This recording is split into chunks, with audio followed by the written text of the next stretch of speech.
Hi, everyone. I hope you all had a wonderful Christmas and a safe celebration of this new year. What can I say? I hope this year is better than the one we just came through. But we made it. We made it by staying in touch with one another, supporting each other, and always remembering that we really are a church family. With your safety as our top priority, session within hours of the government announcement of a new lockdown unanimously decided to suspend all in-person services and use of the church building by all groups until at least January 31st. The only exception will be the pantry, which will continue to serve the needy in our community as it had done through our last shutdown. So here we are again. We will continue with our virtual services until we can safely go back into the church, hopefully by the end of the month. A lot of work by a lot of people goes into these virtual services, and we pray you find them worshipful and meaningful. We will continue to monitor this situation and respond accordingly as conditions change. As I mentioned, your safety and the safety of our staff and volunteers are our top priorities. Let us pray that we can gather together again in person by the end of the month.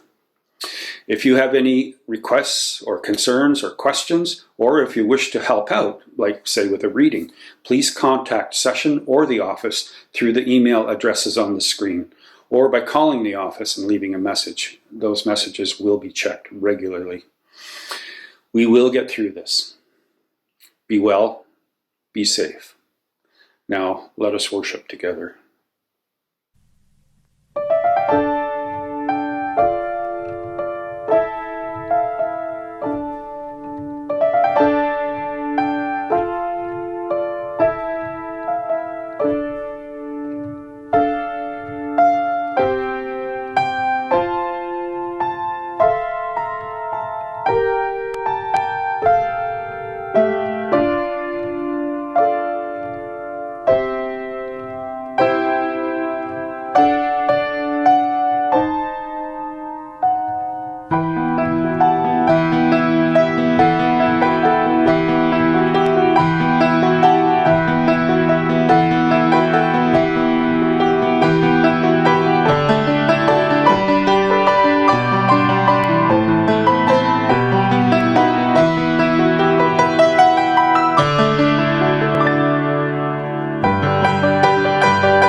We three kings of Orient are, bearing gifts we traverse afar, field and fountain, moor and mountain, following yonder star.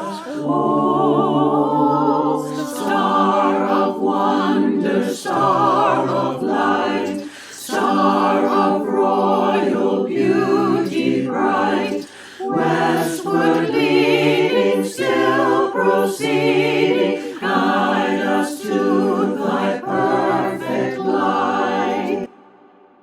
Born a king on Bethlehem's plain, gold I bring to crown him again, King forever, ceasing never, over us all to reign. Oh, star of wonder, star of light, star of royal beauty bright, westward leading, still proceeding, guide us to thy perfect light. Frankincense to offer have I, incense owns a deity nigh, prayer and praising voices raising, worshiping God on high. Oh, star of wonder,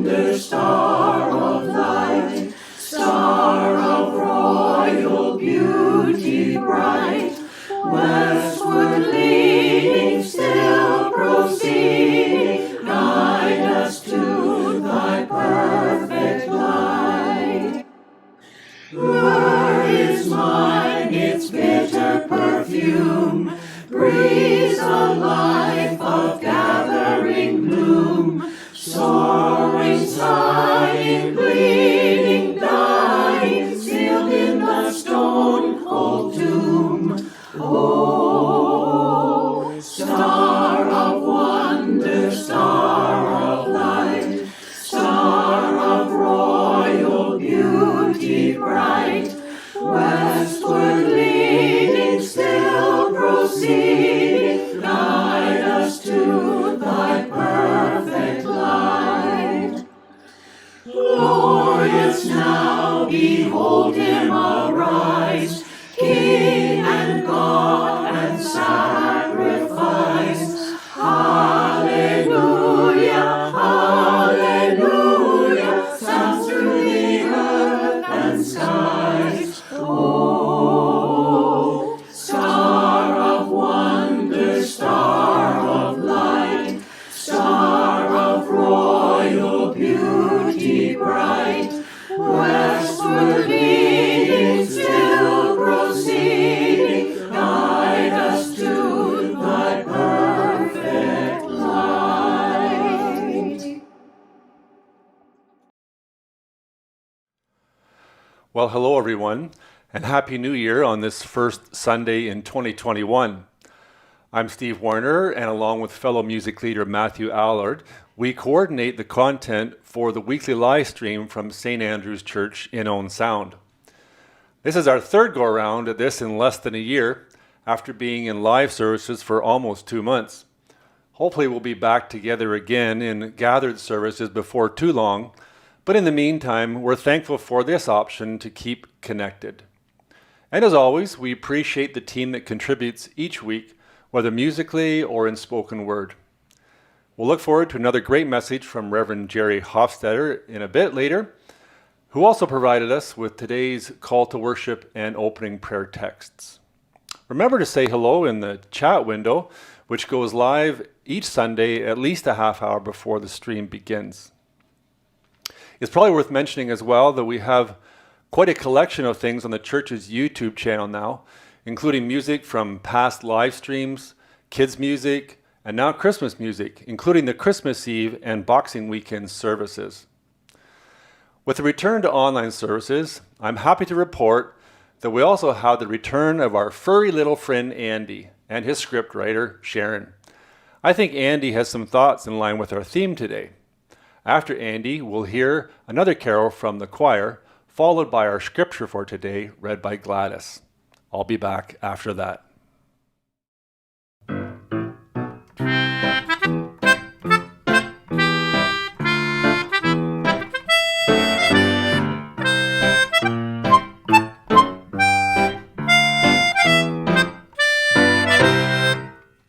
Hi, Andy. Today is Epiphany. Yes, Andy, that's truly a big word. Epiphany is the time in the Christmas season we remember the wise men that visited Jesus and gave him special gifts. Help me tell the story of Christmas.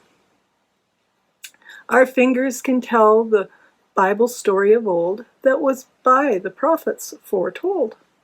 Long, long ago in Bethlehem, baby Jesus was born, making this the first Christmas morn. Mary and Joseph were tasked to care and protect this special child, just as the angel had asked.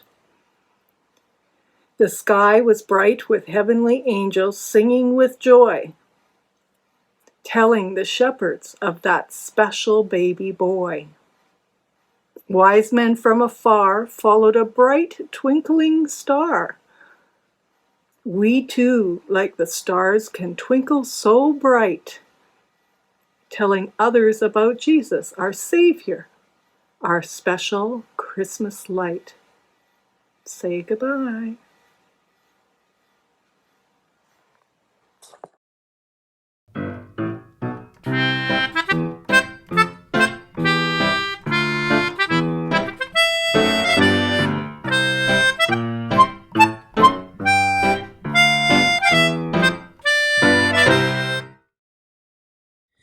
Angels from the realms of glory, wing your flight o'er all the earth.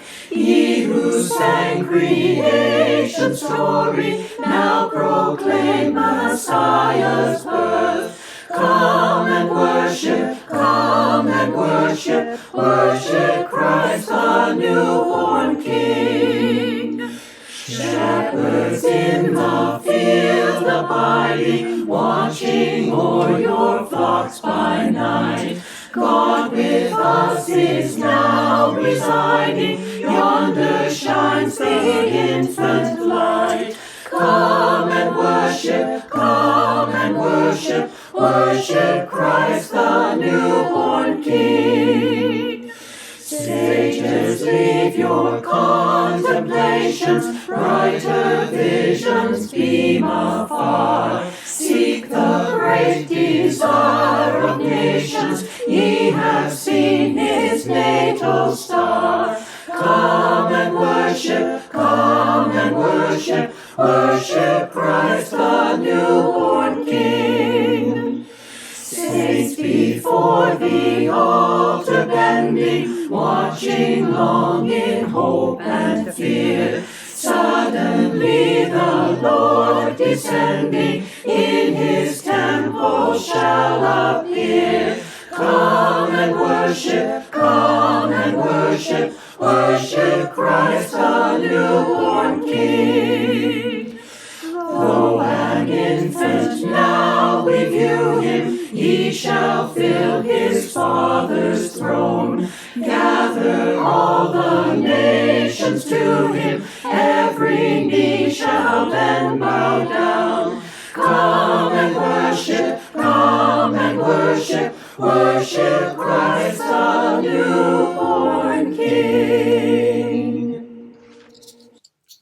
Our Bible reading this morning is from Matthew chapter 2, verses 1 to 12, the visit of the wise men. In the time of King Herod, after Jesus was born in Bethlehem of Judea, wise men from the east came to Jerusalem asking, "Where is the child who has been born King of the Jews? For we observed his star at its rising, and have come to pay him homage." When King Herod heard this, he was frightened, and all Jerusalem with him. And calling together all the chief priests and scribes of the people, he inquired of them where the Messiah was to be born. They told him, "In Bethlehem of Judea, for so it has been written by the prophet, and you, Bethlehem, in the land of Judah, are by no means least among the rulers of Judah, for from you shall come a ruler who is to shepherd my people Israel." Then Herod secretly called for the wise men and learned from them the exact time when the star had appeared. Then he sent them to Bethlehem, saying, "Go and search diligently for the child, and when you have found him, bring me word, so that I may also go and pay him homage." When they had heard the king, they set out, and there ahead of them went the star that they had seen at its rising, until it stopped over the place where the child was. When they saw that the star had stopped, they were overwhelmed with joy. On entering the house, they saw the child with Mary his mother, and they knelt down and paid him homage. Then, opening their treasure chests, they offered him gifts of gold, frankincense, and myrrh. And having been warned in a dream not to return to Herod, they left for their own country by another road. This is the word of the Lord. Thanks, Andy, Sharon, Gladys, and the choir.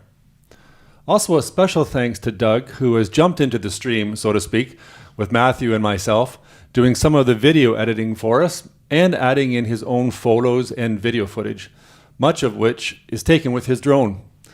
You'll notice his handiwork in the carol we're about to sing, and you also saw it earlier during the opening instrumental.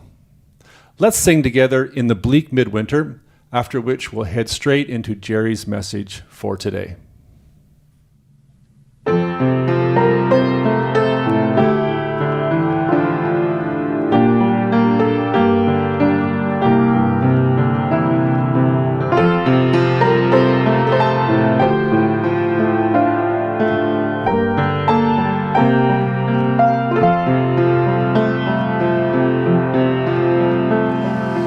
In the bleak midwinter,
stable place sufficed. The Lord God incarnate, Jesus Christ. Angels and archangels may have gathered there. Cherubim and seraphim thronged the air.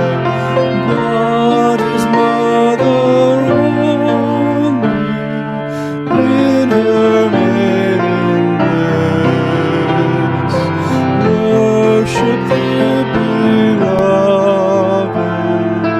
with a kiss. What can I give you, poor as I am? If I were a shepherd, I would bring a lamb. If I were a wise man, I would do my part. Yet what can I give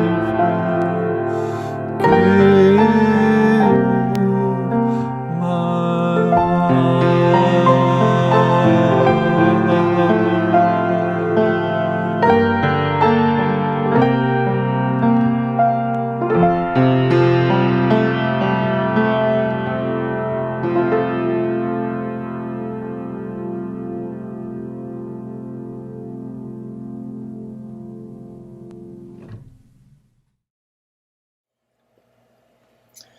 In my first semester of seminary, over 50 years ago, in a course entitled Introduction to the New Testament, I was told that the Gospel according to Matthew was the most Jewish of the four Gospels. What was meant was that the writer of Matthew consistently, tirelessly quotes the Hebrew Scriptures to demonstrate or prove to his readers that Jesus is the Messiah, the fulfillment of ancient prophecy, the hope of Israel. So isn't it odd then that Matthew opens his account of this very Jewish Messiah by telling us that the insiders, the ones who had read the Scriptures, who studied it day and night, who were the recipients of all the promises of God, missed the arrival of the Christ child and professed to know little or nothing about it. And a bunch of outsiders, Gentiles, who were the wrong race, the wrong color, the wrong religion, maybe even had difficulty pronouncing Emmanuel, visited the infant Jesus and worshipped him. Have we ever become so familiar with something that we think we know all there is to know about it? Or maybe we have a friend or a partner or a spouse who's become so familiar to us that we arrogantly assume that we know what they're going to think or say before they even utter any words. So we don't really listen to them. Can any of us relate to that? Well, I know this story of the wise guys. And yes, the story is of guys. We know the story. We know about three wise men, and we know the three gifts they brought to Jesus, except when we actually read the story, which isn't a bad exercise, by the way. There's no mention anywhere in the story of three kings, or three of anything for that matter, beyond the gifts. The only words to describe these visitors from the East were magi, wise men, astrologers. No reference to the number of persons, other than that three gifts were presented. And people assumed that anyone coming to visit a king or a child of that significance, each would bring a gift, so 3 gifts 3 visitors. I don't know how the visitors got promoted to the status of kings, but somehow they did. A few years ago in the Toronto Star, Ken Gallinger made some comments about this story in response to a query re gift giving. Ken's a former colleague of mine, and I chuckled when I read his response then, and I share some of his comments with us this morning. He writes in part, "Here are Mary and Joseph. She's postpartum in a stinking stable, knee-deep in sheep. Hubby doesn't have a penny. The kid is wrapped in a crappy old rag they found in the barn. Poor as church mice. Enter stage right. 3 rich guys from the east. Newfoundland, perhaps? They're dressed in royal robes, riding elegant beasts, exuding wealth. But wait, they're bringing gifts. Mary's heart skips a beat. Maybe they brought something decent for the baby to wear. Pampers, perhaps? A real blanket? Even a stuffy would be nice. It's hard to cuddle with a sheep. What did they bring?" So you can imagine Mom's reaction when she tore off the wrapping paper to find a few chunks of precious metal. Useful enough, I suppose, except there was no Walmart in Bethlehem.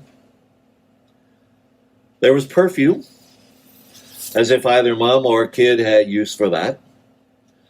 Oh, and there were embalming spices, used to keep dead bodies from stinking in the Middle Eastern heat. Great gifts, guys. Kind of useless. More useless. Utterly useless. Mary's heart must have sank like a stone. When you're fortunate enough to receive a gift at this time of year, it's not about getting stuff you want or need. That's what Amazon is for. They'll have it in your mailbox before you turn off your computer. No, giving is the process whereby a person acting not out of obligation, but out of generosity, offers what they believe is the perfect gift for that special someone. Now there's food for thought there, isn't there? Even if it's late. One thing I've learned in life is that any time a child enters a scene, there's chaos. Some of us are grandparents, and while we haven't had the opportunity the way we might wish to have grandchildren around us this Christmas, we know what it's like to have small children visiting in our homes. Orderliness is not something that ranks very high on a child's priority list, unless your name is Sheldon. That's what can make them so much fun to be around. In fact, candlelit dinners and romantic civilized conversation, where ideas are followed through to logical conclusions, are not easily achieved if children are there. Some folks, therefore, have an automatic negative response to kids. King Herod's response was much more severe than simply being disgruntled by an annoying child. Why do we suppose Herod reacted with such rage and malice?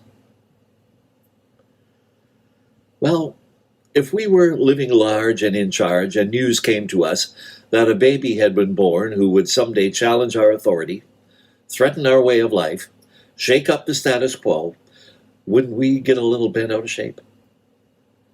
When those of us who are charged with the responsibility to create and maintain a sense of order feel threatened, it's not always a pretty sight. Throughout history, political leaders have had sensitive noses for snooping out anyone who might challenge their authority, and they regularly tweet about it. Who has the biggest nuclear button? In Herod's case, it wasn't that a child had been born that presented the problem. The real threat to which Herod reacted was the possibility of future conflict. What would happen when the child grew up? Herod could see trouble down the road, so he acted decisively. He was even willing to slaughter innocent children to accomplish his goal. 2,000 years later, how much has changed? Frightened leaders still will not hesitate to pull the trigger or push the button. A few million innocent lives are of no consequence when it comes to protecting the glory of the empire. But wait, there's another response revealed in this story. The response of the Magi. They'd been searching the heavens for signs of significant events. They saw the star. One star shining more brightly than any other star in the night sky. They followed the star, they found the child. And when they found him, they didn't feel threatened by his presence, but they bowed down and they worshiped him, and they offered their gifts because they recognized him for who he was. The wise men weren't looking for power and order, but for wisdom and truth. That's the difference between them and Herod. When we're looking for wisdom and truth, it really doesn't matter how far we have to go to find it. And it doesn't matter if the source of wisdom and truth is a wrinkled old man who lives next door, or a wrinkled baby boy who lives in a far-off country. When we're looking for wisdom and truth, the messenger isn't important. It's the message that counts.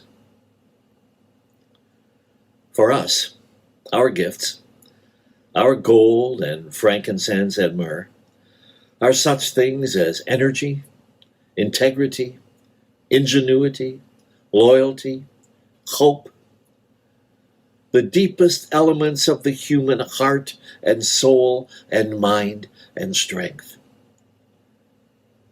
At this year's beginning and beyond, let's renew our commitment to love and worship God with all that we have and all that we are, and to love our neighbor as we love and care for ourselves.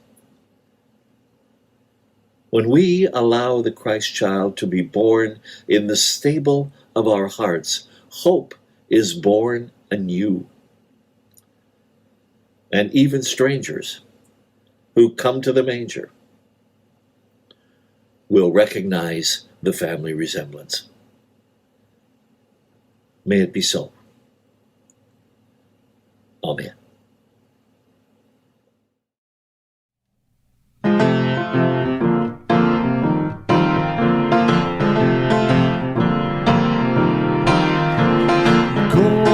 Tell it on the mountain, over the hills and everywhere. Go tell it on the mountain that Jesus Christ is born.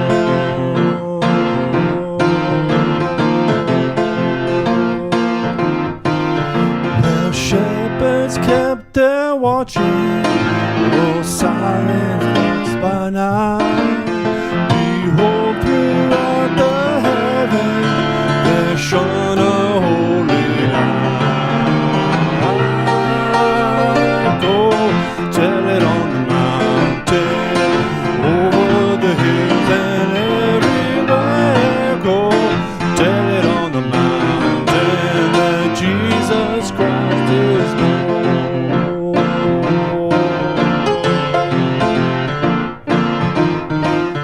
The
As children of God, we have a message of wisdom, truth, and love to share.